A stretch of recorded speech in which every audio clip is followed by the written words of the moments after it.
आप सब देख रहल बानी कि वोट अधिकार रैली में राहुल गांधी बहुत मेहनत करल बारे, तो वह पर दो शब्द हम गुनगुना के सुनावल चाहतानी। आ टूटी हाँ जवानी, झुकी हाँ जवानी, रुकी हाँ ये हो राहुल भैया। आ टूटी हाँ जवानी, झुकी हाँ जवानी, रुकी हाँ ये हो राहुल भैया। हमनी ला लड़ी हाँ लड़ैया ये हो राहुल भैया। जनता लोग ला लड़ी हाँ लड़ैया ये हो राहुल भैया। तोहरे जरूरत बाटे देशवा के सनावा में, तोहरे जरूरत बाटे देशवा के सनावा में।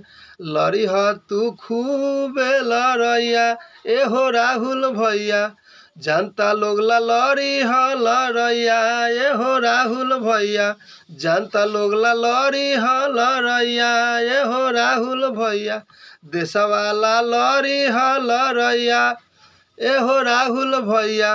टूटी ह जानी, झुकी ह जानी, हा रुकी ह ए हो राहुल भैया।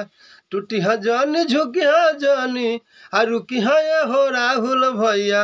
आ देशवा ला लड़ी ह लड़ैया ए हो राहुल भैया।